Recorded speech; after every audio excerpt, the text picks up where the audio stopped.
Hey there, thanks for tuning in to the Unplayable Podcast. Our guest today is the exciting Josh Philippe from Western Australia and the Sydney Sixers. For those watching on YouTube, unfortunately there will be no video component to this chat, as Josh joined us while he was getting a lift to training in the car. But stick around until the end of the chat where Jack Paynter makes some pretty big calls about WA's season. And don't forget we've already got episodes with Will Sutherland, Alex Carey and Matt Renshaw in our catalogue ready to be listened to. So without further ado, let's get into our chat with Josh Philippe.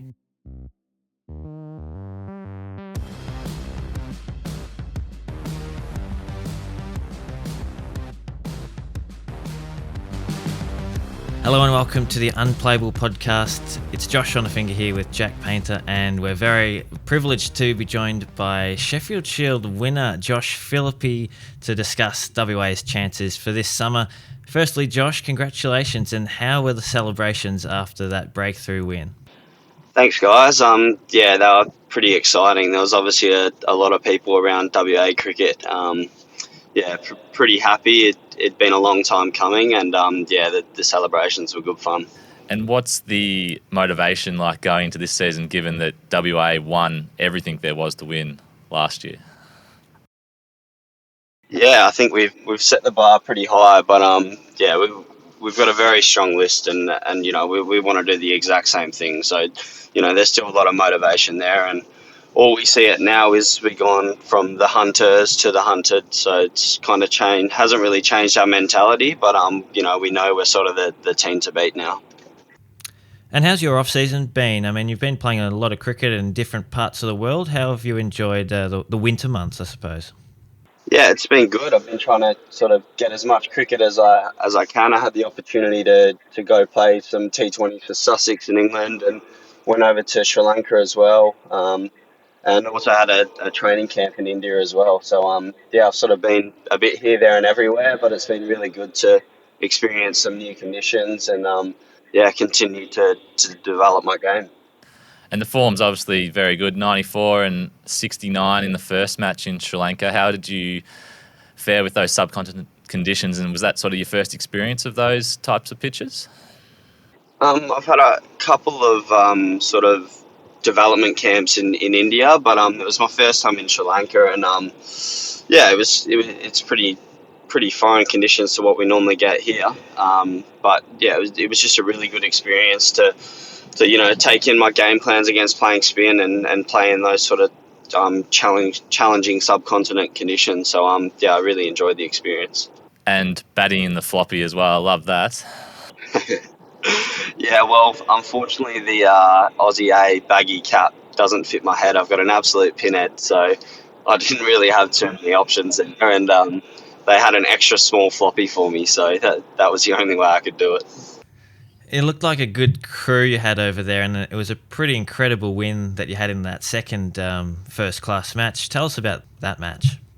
Yeah, it was, as you said, it was a great crew. We had a lot of fun over the few weeks we were there. That last game was pretty incredible, really. We sort of lost a few wickets early, and then had Henry Hunt and Jimmy Pearson put on a massive partnership there, and then Aaron Hardy come out and sort of smacks about a runner ball 70, I think it was. And what do we end up chasing? I think we ended up chasing 370, was it? Is that right? Yeah, I believe so, yeah. 350. But yeah, it was incredible, really. It was pretty cool to be a part of. What about the blast as well? Only the 6 games, because it sort of clashed with the Sri Lanka tour, but is that something you'd looked forward to sort of do again, and how was the experience playing in that competition? Yeah, it's definitely something I'd like to do again. I think it was a sort of new challenge for me to sort of play only a few games, go to Sri Lanka, and then come back and play a couple at the end. And going from one set of conditions to another. I really enjoyed it. We didn't quite go as well as we would have liked as a group at Sussex, but great experience. Another set of new conditions that, I guess, I got to experience, and hopefully next year I get another opportunity. And then just recently, the MRF Academy in India, just a handful of Aussies got the chance to go. What was that all about? What happened over there? Yeah, so it's basically a sort of 10-day training camp Um, so yeah, it's actually the third time I've been on it. We did it when I was at the National Performance Squad, I think in 2018. And then I went again the following year there. I think they try to take a squad there every year, but with COVID, it's obviously been quite challenging. So this is the first one since then. But basically, it's just 10 full solid days of training, and we played a couple of sort of modified games in the middle of it. And yeah, once again, it's great to experience those conditions as they're pretty hard to replicate over there. So they were quite spicy wickets and spinning quite big. So it was quite enjoyable. Yeah, we all had a pretty good time. And back to WA, Shaun Marsh is going again. It wasn't even a question, was it, whether he was going to hang up the gloves? Well, he always said to us when he wins a shield, that'll be it. But now he wants to defend one, which I don't blame him. So yeah, we all love Sauce, so we're pretty happy to see him go round again. He feels like he could play forever at the moment. So yeah, he's got one more year, so hopefully he can do well, and yeah, we can defend the shield for him. He's not one who shows a lot of emotion, but did you finally get something out of him after that breakthrough win? Yeah, definitely. It's been sort of 20 odd years in the making for him. It's the one thing he hadn't really done in his career. So yeah, he was very excited and certainly sort of led the charge with the celebrations. What about with your own game? Obviously, last season Josh Inglis was away for the entire season, I think. How's that keeping dynamic playing out? I'm guessing he'll be away for the T20 World Cup as well to start the season, but you must be confident with your own form with the bat that potentially there's a spot there for you both to play and you to play as a batter. Yeah, definitely. I think at the moment it looks like he's away for the first half. Yeah, which means I'll probably get the opportunity with the gloves again, which obviously love keeping as well, and I'm a keeper batter. But yeah, just like anything, if I'm making runs and when he comes back, hopefully I'm in the side as a batter as well. So however that looks, obviously depends on selection. But yeah, I guess I'm ready for the first half to take the gloves and hopefully make a lot of runs, and then when he comes back in, yeah, hopefully I'm still in the team, batting in the top six. And yeah, just on your batting position, we've seen you, bat right up the top in the sort of white ball cricket. But where do you prefer to bat in the red ball stuff? We've seen you, at 4 and at 5 and at 6 and at 7. So do you prefer to, be a little bit further up, or are you happy to sort of sit in that 7 position? I think I'd like to be sort of a higher middle water player, so a 4-5. I think when I'm keeping, it's nicer to get a bit more time off legs sometimes and be a bit lower. But yeah, like wherever, I'm sort of happy to play wherever I fit. I ideally eventually, if I'm just playing as a batter, I think I'd like to be higher. But yeah, at the moment, if I keep making runs and they keep wanting me to bat higher, I see it as a good thing. So, hopefully that happens. Was there any temptation, Josh, to align the state and BBL deals, or is it WA through and through for you? It's definitely. My contract ran out last year, so that there was a thought, but I guess after a really successful season with WA, we had a lot of good fun as well, and I work really well with the coaches at WA Cricket as well. I was pretty settled, and it's a huge commitment to go across and move states, and I was very settled and happy where I am. So it was a small thought, but yeah, I'm pretty happy with where I am at the moment. So speaking of that WA squad, superstars everywhere, but who should we be looking out for this season? Somebody who's going to make a name for themselves, perhaps? It's a really good question. There's so many. I think the young guy Teague Wiley. I think he's an exceptional player. He played the last 2 games, and we played 2 games and won a Shield final in his second game. So I think there's going to be pretty amazing things from him, and I think he's already made a name for himself. But Aaron Hardy just gets better and better. He's an exceptional player, and no doubt he's going to do some great things for us this year as well. Aaron Hardy, you just touched on, one of five, probably the five best all-rounders in Australia at the moment, with all the other guys you've got in the WA squad.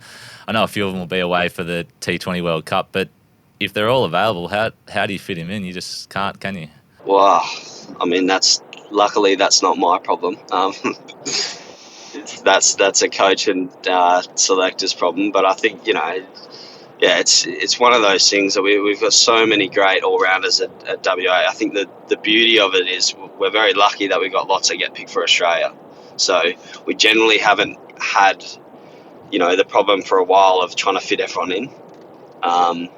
So I think, from a WA perspective, we just, hope we still have lots of, Australian selections, which, we pride ourselves on, and then we can fit everyone else in, I guess, around that. What do you think the secret to success is? I mean, because even when your best players are out on national duty, WA still win games of cricket where other states that would really cripple them. What is it that makes the WA team so strong and with so much depth? Yeah, I'm not sure the answer to the depth. We obviously have a pretty good breeding ground for cricketers, I guess. But yeah, I think last year was a really big focus for us, especially in the 4-day competition, to just put ourselves in positions to win the game. We always wanted to sort of set up either a chase or sort of have a total to defend, to try and win games of cricket, because we knew to win a Shield title. We'd rather put ourselves in a position to win and lose than give ourselves no chance and have a few draws on the board. So, that was our big focus last year, and I think we did lose a few close games because of that, but we also won a lot more games last year as well. That was our big focus from last year. And we'll just touch on the Sixers briefly. You're heading back there for BBL 12. You must be thrilled to get James Vince in the draft, your opening partner there. Yeah, definitely. Would have been sad if he didn't come back. I think it's his 5th year back with us now, I think, or 4th. Feel like he's a part of the furniture at the Sixers now. We all love him and want him to come back every year. And I also love batting with him as well. He's got such a cool head on him, and he's an absolutely exceptional player. So it's pretty exciting to see him back. Were you a bit worried when Shippy plucked Laurie Evans' name first in that second round? He's a pretty calculated man, Chippy, so I reckon, he knew exactly what he was doing. But yeah, look, I was definitely surprised. From my understanding, we're always getting Vincey back. So it was pretty funny. But yeah, he's a smart man, Chippy. So yeah, I think he did that very calculated. What were your overall thoughts on the draft and the other Sixers picks that you guys have got? Yeah, I think it was pretty as expected. Our picks, we like getting guys we know and that have played for us before. CJ's great bloke and exceptional player as well when he was with us for a bit last year. So we're very happy to see him back. And we also were looking for that sort of mystery spinner. So. I'm sure, no doubt, Shippy's done his research, and he'll do some good things for us as well. But yeah, overall the draft, I thought it was good. I thought it was something different, and I thought it's an important time that we look to change things up a little bit. What's the dynamic like for you when last season you lose that final to the Scorchers, and then 2 weeks later you're walking back in and your teammates to most of them with WA? And I guess the season before it was you were walking back in as a winner, and they'd sort of been knocked out earlier in the competition. Yeah, it's certainly interesting, but we're all such close mates that it's just there's a bit of band here and there, but we kind of get on with it and move on with sort of the next goal of, Shield cricket or one-day cricket. But, definitely the last few years I had a fair bit of bragging rights, and, they, some of them certainly gave it all back to me this year. And just looking at your season ahead personally, do you have any specific goals in mind that you want to try and tick off this summer? It's not specifically. I think it's just make as many runs as I can. Runs is the biggest currency, and I want to be getting hundreds and big hundreds, I guess. So that's probably my main goal, and then when I get the opportunity with the gloves, just I guess do the best I can there as well, and hopefully everything looks after itself. Cricket.com.au is running a series called Kit Week, where we look at the greatest cricket bats of all time. So we just want to know from you, what was your first ever cricket bat, and what's your all-time favourite? Oh, my first ever cricket bat. My first ever proper cricket bat, I reckon, was one of the old school Pumas that Gilly used to use. I used to absolutely love it. Can't remember exactly what one it was. Did it have the orange stickers?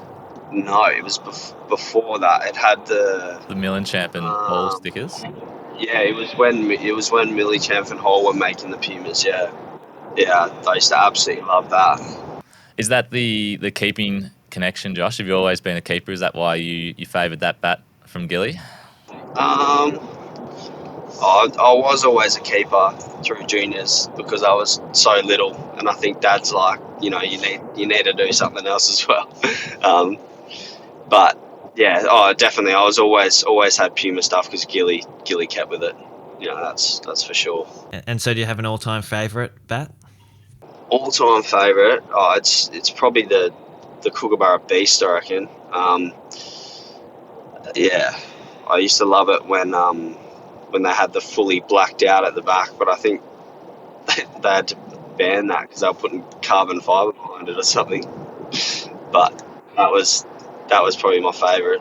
Awesome. Thanks so much for your time, Josh. Hopefully the drive into training's gone all right for you, but we appreciate your time and good luck for the summer ahead. Easy. Thanks, guys. Appreciate it.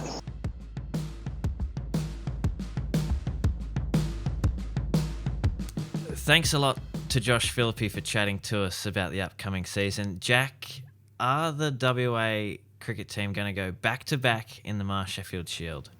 And the Marsh Cup as well. It's hard to go past them, isn't it? I think they've got superstars everywhere you look. They can cover anyone. And then they just bring in, 18-year-old Teague Wiley for his first couple of games and he wins a Shield final. So, it's hard to go past them, and I can't see them not being at least both of those finals. Now we spoke about in the SA preview that they've had a lot of list turnover.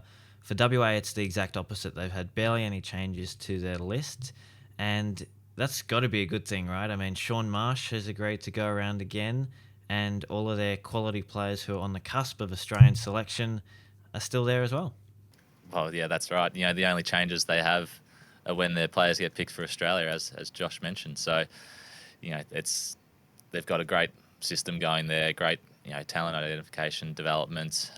Great to see Shaun Marsh go around again and try and defend that Shield. I think he'll be hoping that Mitch is available towards the back end of the season so they could share that together potentially if they're competing. But yeah, they just, it's what I think all the states look up to, don't they? So to try and replicate what WA do, because they're a powerhouse. And now that they've got that first Shield title in 23 years, the floodgates might open and they might be hard to beat for the next few years. It's going to be an interesting season, I reckon, for a few of the guys who have been on the Aussie radar and have sort of slipped off it. I'm thinking of like the Cameron Bancrofts and the Hilton Cartwrights and the Ashton Turners. I mean, these guys have shown that they've had, incredible potential and even played for Australia. But how do they continue to evolve this season when there's so many other stars around them? And Josh Philippe is one of those as well. He played those couple of games in the West Indies and Bangladesh last year. So I think, especially with with Josh Philippe, he'll be looking for a strong season to sort of put his name back up on that radar. Cam Bancroft and Ash Turner, I think there's probably guys who have leapfrogged them in terms of national selection at the moment, but they're always around the mark and solid performers. They're great players who have played a lot of international cricket, got a lot of experience. So Ashton Turner is someone who potentially we might see. He played a little bit with Durham over the winter, and in the 100 as well. So he's someone we might see go a bit broader and explore his options with his white ball talent, because he hasn't been in that red ball side for WA for a while. So I think that's probably what he's looking at. But Cam Bancroft, if he keeps turning out runs, he's going to keep putting his name up there in lights for Aussie selection. It's going to be interesting to see how this Philippe and Inglis dynamic sort of plays out, I reckon. I mean, is it hurting Josh Inglis that he's been around the Aussie squad and not playing a lot, or how do you sort of see that playing out, and what's going to happen this summer with those two? It is interesting. I think he'd be itching to get some consistent cricket under his belt, much like Mitch Swepson. But Josh Philippe is done well when he's taken the gloves and batted in sort of the top 4 or 5. But even with Aaron Hardy coming in making 170 not out in the Shield final, he's another one who could bat in that same position. So how do you fit him in?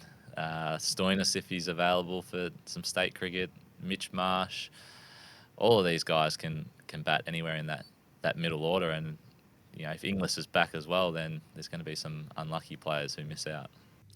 And they've got like an elite list of quicks as well, don't they? I mean, that's sort of what WA have been known for over the years. I'm thinking about Berendorf and Gannon and Matt Kelly, Lance Morris, the wild thing, Joel Parris, Jai Richardson. There's a lot of pace there. Yeah, absolutely, and ideally suited to that whacker deck as well. I think they'd love to see Jai Richardson remain fit and just tearing in at the whacker, and there'd be a lot of nervous batsmen around the country. And then Joel Parris is kind of he's not really a veteran at the moment, but he's been around for a long time. He's got that experience, and he just proved in that Shield final where he bowled on day 3 after lunch, spell of a couple of wickets there, and really broke the game open for WA. So he's kind of the stability, and then you've got all the express quicks around him. So I think Australia and WA will be hoping that Jai Richardson can stay fit, so he can put his name back up there for higher honours. And there's just the one frontline spinner in their squad, Corey Roccacelli, who you saw play in the Shield final. Played pretty well, actually. He scored a very important 50 with the bat. How do you see his season progressing? Because we've seen in the past that WA maybe prefer to play quicks and then use, Darcy Short as the spinner or something like that. Is Corey going to factor into a first team this season? I think it depends where they play, but it's proved last season they played him in the Shield final at the whacker. So he's a great character. He's much loved around that squad. Lots of energy, and he's coming on well with his bowling and his batting. So I think they'll look for opportunities to play him, but whether they can fit him in is another question. The other one is Ashton Agar. He would be their main spinner if he's available. Of course. But I don't think he'll play too much. He might be able to fit a few games in after the World Cup, but he'll obviously be with the World Cup squad up until the sort of mid-November, and then after the Big Bash, he'll be on that tour to India as well. So, it's Corey's spot for this season pretty much, isn't it? Certainly looks that way. So if we have to make a bold prediction, how many titles are WA going to win? Is that how you're sort of thinking about this question? Yes, I think so. It'll be 2 titles. My prediction, possibly a Big Bash title thrown in there as well, and who knows with the WNCL and the Women's Big Bash, could be all the titles could be heading to Perth again. No pressure, guys. No pressure at all. That could come back to bite me, that prediction, couldn't it? Yeah, well, you could look like a genius as well at the same time. So one of two ways. Jack, thanks for joining me for the WA State Preview. We'll catch you all for the next State Preview. Not sure who it's going to be, but we'll catch you when it drops. Thank you, Josh. Good to be here again.